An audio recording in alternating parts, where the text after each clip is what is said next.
Hello everyone, welcome to my YouTube channel Good Guides. Good Guidesৰ দ্বিতীয় ভিডিঅ'লৈ আপোনাক স্বাগতম জনাইছো। আজিৰ এই ভিডিঅ'টোত আমি আলোচনা কৰিবলৈ গৈ আছো ইংৰাজী গ্ৰামাৰৰ বেসিকৰ পাৰ্ট 2 খিনিৰ বিষয়ে। আজিৰ এই ভিডিঅ'টোৰ আমাৰ আলোচনাৰ বিষয় হৈছে এলফাবেট। ইংৰাজী বৰ্ণমালাত মুঠ 26টা আখৰ বা বৰ্ণ আছে। এই আখৰ বা বৰ্ণসমূহক একেলগে এলফাবেট বুলি কোৱা হয়।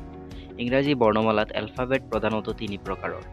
নাম্বাৰ 1 ভাৱেল, নাম্বাৰ 2 কনসনেন্ট আৰু নাম্বাৰ 3 সেমি ভাৱেল। এতিয়া কথা হ'ল ভাৱেল কাক বোলে বা ই কেই প্ৰকাৰ আৰু কি কি।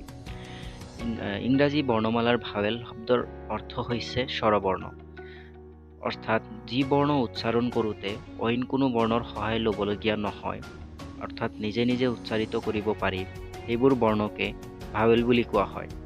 ইংৰাজী বৰ্ণমালাত মুঠ 5টা ভাৱেল আছে। সেইসমূহ হৈছে এ, ই, আই, অ, ইউ।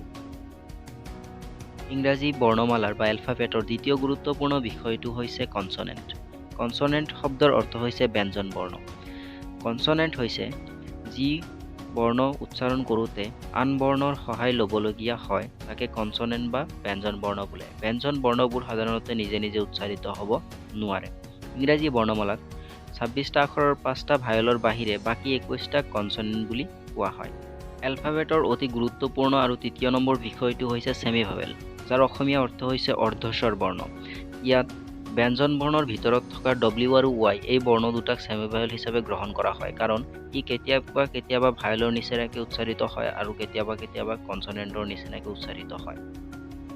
ইংৰাজী বেসিক গ্ৰামাৰৰ দ্বিতীয় পৰ্বটো আপোনাৰ কেনেকুৱা লাগিল নিশ্চয় কমেণ্টত জনাব, আৰু আজিৰ এই ভিডিঅ'টো ভাল লাগিলে লাইক, কমেণ্ট, শ্বেয়াৰ আৰু ছাবস্ক্ৰাইব কৰি কাষতে থকা বেল আইকনটো ক্লিক কৰিবলৈ নাপাহৰিব। Thank you for ৱাটছিং।